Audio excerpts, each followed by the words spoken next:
క్రీస్తునందు ప్రియ సహోదరి సహోదరులారా, నేడు పెంతెకోస్తు లేదా పవిత్రాత్మ పండుగ. ఇది ఒక ముఖ్యమైనటువంటి పండుగ. ఇది ఈస్టర్ పండుగ తరువాత 50వ రోజున జరుపుకుంటాం. నేడు శ్రీసభకు ఎంతో శుభదినం, ఆనందదాయకమైనటువంటి దినం.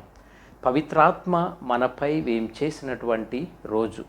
దైవిక జీవితము మానవ హృదయాలలోనికి ప్రవేశించినటువంటి రోజు. అలాగే తల్లి శ్రీసభ జనించినటువంటి రోజు. దేవుని రక్షణ కార్య గొప్ప ఫలితమే పరిశుద్ధాత్మ దిగిరావడం. మరి నేడు గురువు ఎరుపు రంగు వస్త్రాలు ధరిస్తారు.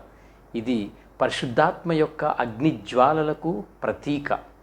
ప్రియ సహోదరి సహోదరులారా, పెంతెకోస్తు పండుగను కొనియాడుతున్నటువంటి మనం ఈ పండుగ సందర్భాన్ని మనము తెలుసుకుందాం.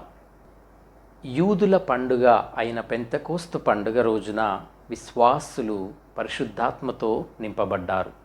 పెంతెకోస్తు అనే పదం గ్రీకు పదం, అనగా 50వ రోజు అని దీని అర్థం. పాత నిబంధనలో పెంతెకోస్తు యూదుల పంట కోత పండుగ అయిన షవుఓత్ అనే పండుగతో ముడిపడి ఉంది. యూదులు పాస్కా పండుగ అనంతరం 7 వారాల తరువాత, అనగా 50వ రోజున పెంతెకోస్తు పండుగను కొనియాడేవారు. ఇది యూదుల 3 ప్రధానమైనటువంటి పండుగలలో 2వ ప్రధానమైనటువంటి పండుగ.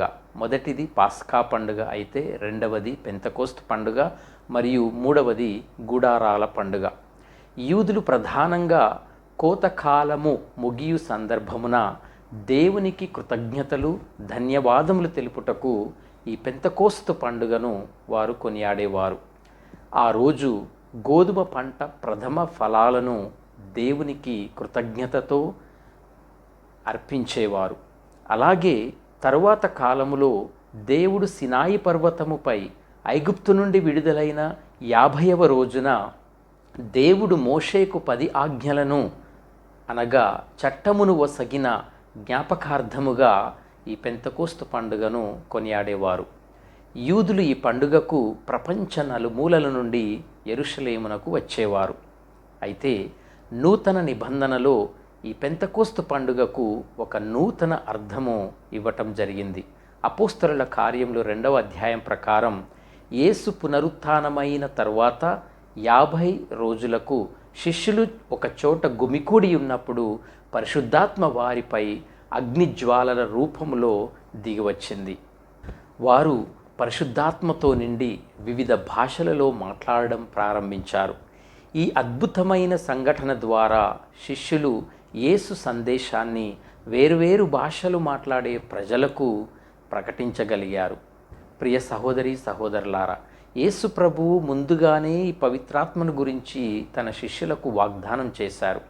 యోహాను సువార్త 14వ అధ్యాయంలో ఇలా చదువుతున్నాం: నేను తండ్రిని ప్రార్థింతును, మీతో ఎల్లప్పుడూ ఉండుటకు మరొక ఆదరణకర్తను ఆయన మీకు అనుగ్రహించును, నేను మిమ్ము అనాథలుగా విడిచిపెట్టను అని యేసుక్రీస్తు ప్రభువు తన శిష్యులకు వాగ్దానం చేశారు.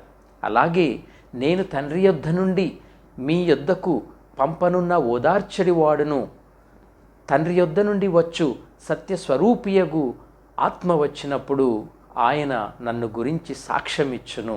మీరు మొదటి నుండి నా వెంట ఉన్నారు కనుక మీరు కూడా నన్ను గురించిన సాక్షులుగా జీవించండి అని యేసు ప్రభు తన శిష్యులను కోరారు. తనకు సాక్షులుగా ఉండమని ప్రభు తన శిష్యులను ఆహ్వానించి ఉన్నారు. ఎందుకన వారు ఆయనతో జీవించారు. ఆయన జీవితాన్ని, ప్రేషిత కార్యాన్ని పంచుకొని ఉన్నారు. ఆయన బోధనలను ఆలకించి ఉన్నారు. ఆయన అద్భుతాలలో పాలు పంచుకొని ఉన్నారు. ఆయన జీవితానికి, శ్రమలకు, మరణానికి వారు సాక్షులయ్యారు. ఇప్పుడు వారు ఆయన ఉత్థాన మహిమను కూడా అనుభవించి ఉన్నారు. మరి ఈ విధంగా ప్రభు తన శిష్యులకు వాగ్దానం చేసిన విధముగానే ఈరోజు ఆ పరిశుద్ధాత్మ వారిపైకి దిగిరావటం, పవిత్రాత్మ యొక్క రాకడ సంఘటనను, మహోత్సవాన్ని మనము సంతోషంతో, ఆనందంతో కొనియాడుతూ ఉన్నాం. ప్రియ సహోదరి సహోదరులారా, మోక్షారోహణమునకు ముందుగా యెరూషలేములోనే ఉండమని తండ్రి దేవుని వాగ్దానమును స్వీకరించుటకు సంసిద్ధులవ్వమని యేసు శిష్యులను కోరి ఉన్నారు. లూకా సువార్త 24:49. దాని నిమిత్తమై శిష్యులు మరియ తల్లితో కలిసి ప్రార్థనలో ఒక చోట కూడి ఉన్నారు. అప్పుడు యేసు ప్రభు వాగ్దానము చేసిన విధముగానే యూదుల పవిత్రాత్మ పండుగ రోజున వారు పవిత్రాత్మతో నింపబడ్డారు. అపోస్తుల కార్యములు 2:4. వారు ఉత్థాన క్రీస్తు ఆత్మతో నింపబడ్డారు. పెంతెకోస్తు మహోత్సవమున పవిత్రాత్మ శిష్యులపైకి వేంచేసింది. అప్పుడు అగ్ని జ్వాలలు నాలుకల వలె వ్యాపించి ఒక్కొక్కరిపై నిలబడింది అని అపోస్తుల కార్యములు 2 మనం వింటున్నాం. భయభ్రాంతులైనటువంటి శిష్యులు పవిత్రాత్మ రాకడతో ధైర్యము పొంది క్రీస్తు సందేశమును బహిరంగంగా వారు బోధించారు. పవిత్రాత్మను స్వీకరించకముందు శిష్యులు కలవరము, దిగులు, నిరాశతో ఉన్నారు. యూదులకు భయపడుతూ బిక్కుబిక్కుమని దిక్కుతోచని స్థితిలో ఉన్నారు. ప్రార్థనలోనున్న వారిపైకి పరిశుద్ధాత్మ దిగి వచ్చింది. అలా యెరూషలేములో ఉన్న విశ్వాసులందరిపైకి పరిశుద్ధాత్మ వేంచేసింది. అప్పుడు పవిత్రాత్మ వారికి శక్తిని వసగిన కొలది వారు అన్య భాషలలో మాట్లాడసాగారు. ఆ శబ్దము విని జనసమూహము అక్కడకు వచ్చింది. అప్పుడు యూదులలో ప్రతి వ్యక్తియు అవిశ్వాసులు తన సొంత భాషలలో మాట్లాడుట విని కలవరపడ్డారు. ఇది ప్రియ సహోదరి సహోదరులారా పెంతెకోస్తు యొక్క అనుభవం. అలాగే ప్రియ సహోదరి సహోదరులారా పెంతెకోస్తు పండుగను జరుపుకుంటూ ఉన్నటువంటి మనం ఈరోజు శ్రీ సభ యొక్క పరిచర్య ఆరంభ దినం, అలాగే శ్రీ సభ జన్మదినోత్సవముగా కూడా మనం ధ్యానిస్తూ ఉన్నాం. పరిశుద్ధాత్మ రాకతో శ్రీ సభ స్వార్థ పరిచర్య ఈ లోకమున ఆరంభమైంది. భయముతో ఉన్నటువంటి శిష్యులు ధైర్యాన్ని పొందారు. నిస్సహాయ స్థితిలో ఉన్న వారి విశ్వాసము బలపడింది. పవిత్రాత్మను పొందిన వారు ధైర్యముతో యెరూషలేములోను పలు చోట్లలోనూ దేవుని యొక్క వాక్యమును వారు ధైర్యముగా బోధించారు. పవిత్రాత్మను పొందటం అనగా దేవుని యొక్క శక్తిని, ఉత్సాహమును పొందటం. అలాగే ప్రియ సహోదరి సహోదరులారా పెంతెకోస్తు మహోత్సవమున శ్రీ సభ జన్మదినోత్సవము అని కూడా మనం చెప్పుకుంటూ ఉన్నాం. పవిత్రాత్మ రాకతో శ్రీ సభ పరిచర్య ప్రారంభమైంది. శిష్యుల బోధనల వలన అనేక మంది క్రీస్తు సంఘములో చేరారు. విశ్వసించిన వారందరూ కూడా కలిసి సమిష్టిగా జీవించారు. అపోస్తుల కార్యములు 2:44. శ్రీ సభ అనగా భూలోకమంతటా వ్యాపించి ఉన్నటువంటి క్రీస్తు సంఘం. ఈ సంఘము దైవ సాన్నిధ్యమును ప్రత్యక్షముగాను దైవ ప్రేషిత కార్యమును లోకమున కొనసాగిస్తూ ఉంది. ప్రభువు తన శిష్యులకు దర్శనమిచ్చినప్పుడు వారికి 2 అనుగ్రహాలను అనుగ్రహించాడు. ఒకటి శాంతి, రెండవది పాపమన్నింపు. పవిత్రాత్మ శక్తితో నింపబడి తన కార్యమును కొనసాగించమని క్రీస్తు శిష్యులను ఆదేశించి ఉన్నారు. పవిత్రాత్మ వారికి క్రీస్తు సందేశమును తెలియపరచింది. ప్రియ సహోదరి సహోదరులారా మరి నేటి 2వ పట్టణంలో పౌలు కొరంతీలకు చెప్పినట్లుగా ఆత్మవరాలను సంఘ శ్రేయస్సు కొరకు ఉపయోగించాలి. అందరి మేలు కొరకై ఒక్కొక్కని ఆత్మ ప్రత్యక్షత అనుగ్రహింపబడినది అని కొరంతీలకు రాసిన మొదటి లేఖ 12:7 మనం చదువుతూ ఉన్నాం. ప్రియ సహోదరి సహోదరులారా మన సంఘాలు ప్రేమ కలిగిన సంఘాలుగా మారాలంటే ఒకరినొకరము క్షమించుకోవాలి. ఎవరు ఒకేలా ఉండరు కాబట్టి భేదాభిప్రాయాలు రావటం సహజం. ఈ భిన్నత్వములో ఏకత్వము ఉండాలంటే మనం తప్పక ఒకరినొకరం క్షమించుకోవాలి, ఒకరినొకరు అంగీకరించుకోవాలి, ఒకరినొకరము అర్థము చేసుకోవాలి. అలాగే ప్రియ సహోదరి సహోదరులారా నేటి మొదటి పట్టణమైన అపోస్తుల కార్యములు 2వ గమనించవలసినటువంటి కొన్ని ముఖ్యాంశాలు ఏమిటంటే శిష్యులు క్రీస్తు ఆదేశాన్ని అక్షరాల విధేయించారు, పాటించారు. యెరూషలేములోనే ఉండి దేవుని వాగ్దానము వచ్చే వరకు అక్కడ వేచి ఉండమని చెప్పిన క్రీస్తు ఆదేశాన్ని వారు అక్షరాల పాటించారు. అమూల్యమైనటువంటి సమయాన్ని వారు ప్రార్థనలో గడిపారు. పవిత్రాత్మ దిగి వచ్చినప్పుడు ఒక శబ్దము వచ్చింది. అయితే ఆ శబ్దము అందరూ వినలేదు. కేవలము విశ్వాసులు మాత్రమే వినగలిగారు. విని వారు ఒక చోట గుమికూడారు. అవిశ్వాసులు పవిత్రాత్మను పొందుటకు అనర్హులైనారు. అగ్నిజ్వాలలు నాలుకల వలె వ్యాపించి అక్కడ ఉన్న ఒక్కొక్కరిపై నిలుచుట వారికి కనబడింది. ఇది నిజంగా దైవ సాన్నిధ్యమునకు సూచనగా ఉంది. అప్పుడు పవిత్రాత్మ శక్తిని పొందిన వారు అన్య భాషలలో మాట్లాడసాగారు. వినినవారు వారి సొంత భాషలలో వినగలిగారు. వారి భాషలలో క్రీస్తు సాన్నిధ్యమును చూడగలిగారు. అది ప్రేమ భాష అని వారు గుర్తించారు. ప్రియ సహోదరి సహోదరులారా, అలాగే పెంతెకోస్తు పండుగ ఐక్యతకు ప్రతీకగా ఉంది. పెంతెకోస్తు పండుగ ఐక్యతకు చిహ్నముగా ఉంది. బాబేలు గోపురము వద్ద అనేక భాషల గందరగోళం ద్వారా విభేదాలు ఏర్పడగా ఈ పెంతెకోస్తు నాడు పరిశుద్ధాత్మ ద్వారా భాషల వరం ఐక్యతకు దారితీసింది. పరిశుద్ధాత్మ వివిధ భాషలు, సంస్కృతులు, నేపథ్యాలు కలిగిన ప్రజలను శ్రీసభలో ఏకం చేస్తుంది. పరిశుద్ధాత్మ సామరస్యాన్ని సృష్టిస్తుంది. పరిశుద్ధాత్మ కేవలము భాషలను అర్థం చేసుకోగల శక్తిని ఇవ్వడమే కాదు, అంతకు మించి సామరస్యాన్ని సృష్టిస్తుంది. ఇది ప్రజల హృదయాలను కలుపుతుంది. ఒకే ఆత్మతో, ఒకే లక్ష్యంతో అది మనలను నడిపిస్తుంది.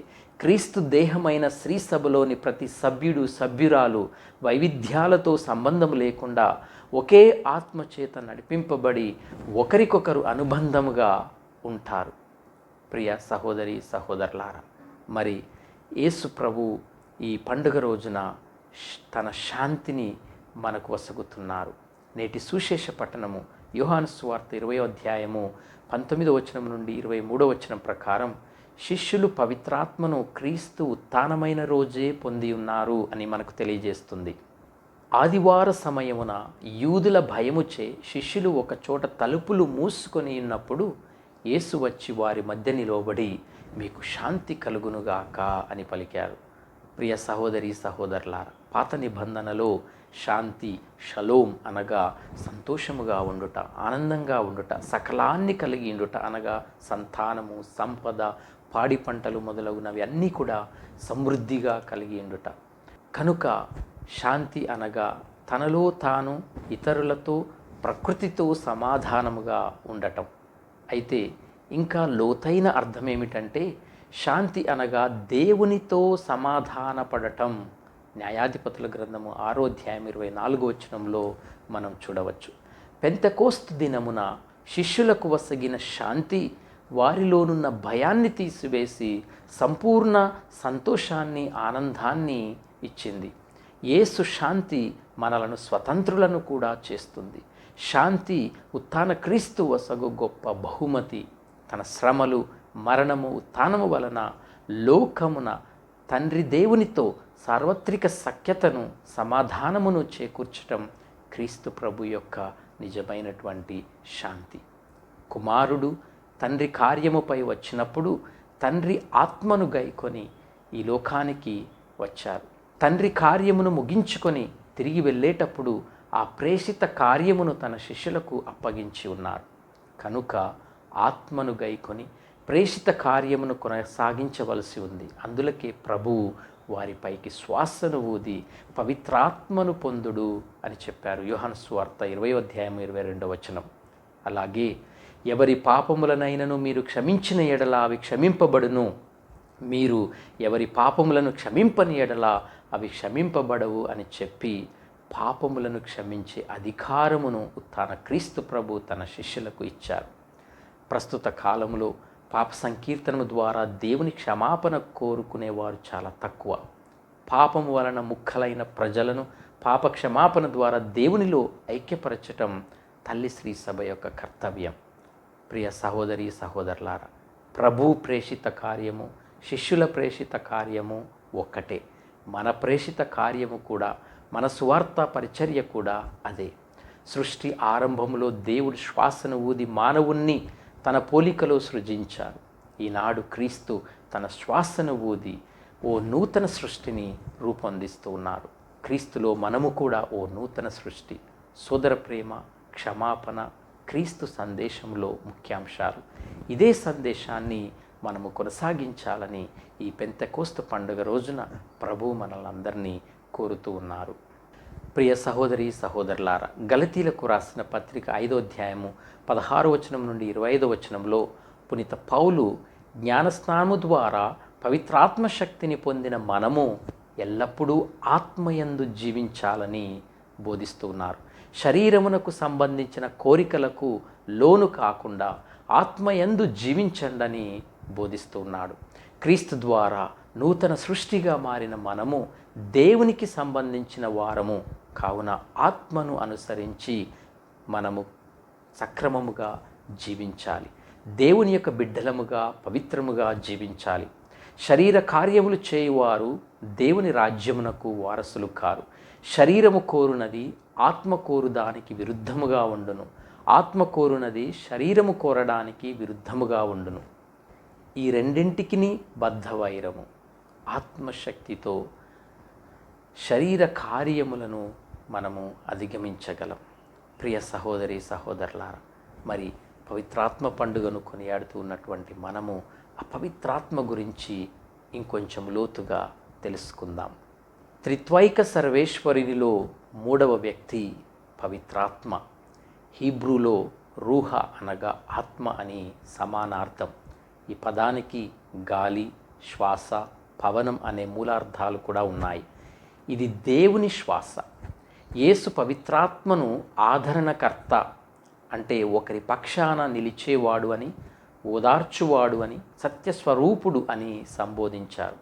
పౌలు గారు తన లేఖలలో వాగ్దాన ఆత్మ అని, దత్తతనిచ్చే ఆత్మ అని, క్రీస్తు ఆత్మ అని, ప్రభువు ఆత్మ అని మరియు దేవుని ఆత్మ అని సంబోధించారు. అలాగే పేతురు గారు తన లేఖలో మహిమోపేత ఆత్మ అని సంబోధించాడు. తిరుసభను వ్యాపకము చేసి దానిని ఏర్పరచుటకు అపోస్తలులకు విశేషమైనటువంటి జ్ఞానమును దైవ సహాయమునిచ్చుటకు యేసు ప్రభు ఆత్మను పంపెను. ప్రియ సహోదరి సహోదరులారా, భద్రమైన అభ్యంగము పవిత్రాత్మ దివ్య సంస్కారం. వేద సత్యములో మనలను దృఢపరచుటకు పవిత్రాత్మ అయిన సర్వేశ్వరుని యొక్క జ్ఞాన వరములను, అనుగ్రహములను ఇచ్చు దేవద్రవ్యానుమానము. ప్రియ సహోదరి సహోదరులారా, ఆ పవిత్రాత్మ దేవుని యొక్క వరాలను మనము కలిగి జీవించాలి. మనందరికీ తెలిసిన విధముగా పవిత్రాత్మ వరాలు 7: జ్ఞానము, బుద్ధి, విమర్శ, దృఢత్వము, తెలివి, భక్తి, దైవభయము. ఇవి క్రైస్తవుల నైతిక జీవనాన్ని పోషిస్తాయి. వాటిని స్వీకరించే వారి సుగుణాలను పూర్తి చేసి సంపూర్ణముగా గావిస్తాయి. విశ్వాసుల విధేయతకు అవి తోడ్పడతాయి అని కథోలిక శ్రీసభ సత్యోపదేశం మనకి బోధిస్తుంది. అలాగే పవిత్రాత్మ ఫలాలు 12: ప్రేమ, ఆనందము, శాంతి, ఓర్పు, దయ, మంచితనము, ఔదార్యము, సాధుత్వము, నమ్మకపాత్రము, నిరాడంబరత, ఆత్మనిగ్రహం, సచ్చీలత. ఆత్మవరాలు ఆధ్యాత్మిక కార్యాలు. అవి మనలను దైవిక పవిత్రతలో నడిపిస్తాయి. మరి మనము చేయవలసిన ఆత్మ సంబంధమైనటువంటి ధర్మక్రియలు ఏమిటంటే, 1 సందేహించు వారికి బుద్ధి చెప్పటం, 2 వేద సత్యములను ఎరుగని వారికి అవి నేర్పటం, 3 పాపాత్ములను పుణ్యమునకు త్రిప్పటం, 4 దుఃఖపడు వారిని ఓదార్చటం, 5 నిందలను అవమానములను క్షమించటం, 6 కీడును ఓర్పుతో సహించటం, మరియు 7 జీవించువారి కొరకు, మృతి పొందిన వారి కొరకు సర్వేశ్వరుని వేడుకొనటం. ఇక ప్రియ సహోదరి సహోదరులారా, పవిత్రాత్మ దేవుని యొక్క పని కార్యం ఏమిటో తెలుసుకుందాం. పవిత్రాత్మ వచ్చి పాపమును గురించియు, నీతిని గురించియు, తీర్పును గురించియు లోకమునకు నిరూపించును. సత్యస్వరూపియగు ఆత్మ వచ్చినప్పుడు సంపూర్ణ సత్యమునకు నడిపించును.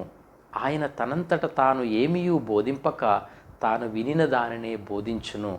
జరగబోవు విషయములను మీకు తెలియజేయును.